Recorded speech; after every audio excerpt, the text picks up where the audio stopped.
after Kobe's death, nobody really wanted to hear about the allegations of his alleged sexual misconduct back in 2003. There's been a mute button on talking about that since his death, but some reporters have raised questions that it should be part of the discussion. One of them was Gayle King, and she interviewed Lisa Leslie. Lisa Leslie was a WNBA player, an incredible WNBA player. I think she's like going to be a Hall of Famer, and she was really good friends with Kobe. And she did a wide-ranging interview with Lisa Leslie. And part of that wide-ranging interview was asking about the allegations of sexual misconduct. And it got a lot of blowback. We had Snoop Dogg go on a rant, and I'm a huge Snoop fan, but I found it to be disgusting. Like, he was basically like saying, "We're going to come get you, Gayle King." It was like really over the top. That's the story that I want to hear everybody's opinions on. Let's go, Larry. So Gayle King, to me, she's operating in a role as a journalist here when she's talking with Lisa Leslie.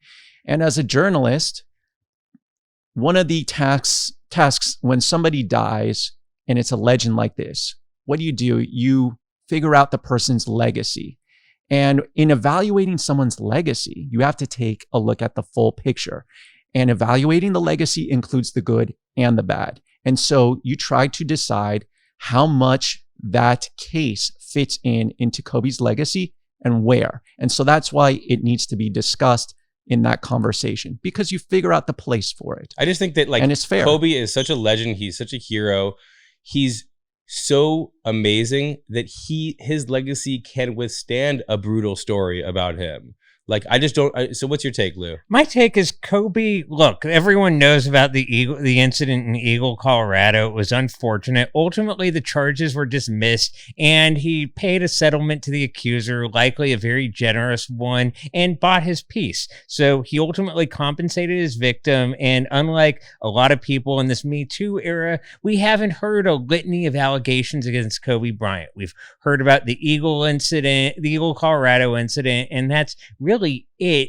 And so even assuming the worst, it's a bad footnote in his legacy. That do you think we'd be as kind and deferential to, let's say, a player we didn't like? Ultimately, if it were something that was the player's defining legacy, whereas Kobe, you have to look beyond. So ultimately, the circumstance that led to his death was the helicopter ride to his Mamba Sports Academy. So Kobe did a lot to advance the cause of women in sports, being a father of daughters, and his legacy can't just be defined in terms of this one incident. Whereas if you had a guy who got a big contract or had one good year who had a rape allegation against him, that guy, as far as reputation goes, is never going to get past that one incident as being defining. I think that's what shows how great he is, that he did get past the allegation. But what's your take, Michelle? It would be a shame if we didn't address it, because I know that there are a lot of women who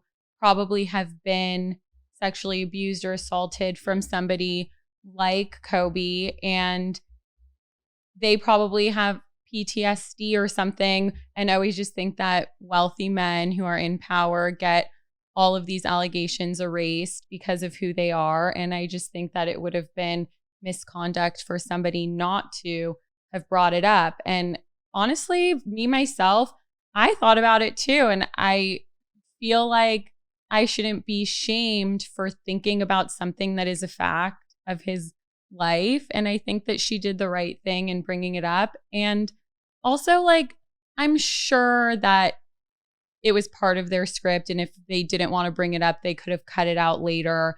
And like, agents talk to each other and tell each other what not to question or talk about. So I think that they both were okay with it. Yeah. I mean, look, they're adults. They're adults having a conversation, and you gotta raise the issue in an interview, right, Larry? The number one thing to me is you have to address it in a fair manner. Right. And that's the biggest thing, is to be fair about it. It's to include it in a discussion that includes everything good that he did, that Lewis talked about. And you have to put it into context. If it's the only thing you're going to say, that's unfair. And that's erasing everything else that he did that was good. And I think people have a right to be upset if it's the only thing someone's focusing on. Do you think that she was fair? Like, yes, in the way that she addressed it? And that's where this became an issue, because on social media, CBS only shared the clip of her asking about that. And that makes it look like she had an agenda. Yeah. And it was unfair. But if you look at the entire interview, it was very fair. I'll say that they didn't do her any favors by making the promo clip all about the questions about the assault. I think they could have done a better job with that. But like to like go at, for Snoop to like basically threaten her, it was so gross. And I love Snoop, it just was way too far. And yeah, like after the Me Too era, like this is going a little bit too far the other way, like basically bashing Gayle King for raising a question about a legitimate case that was brought against him.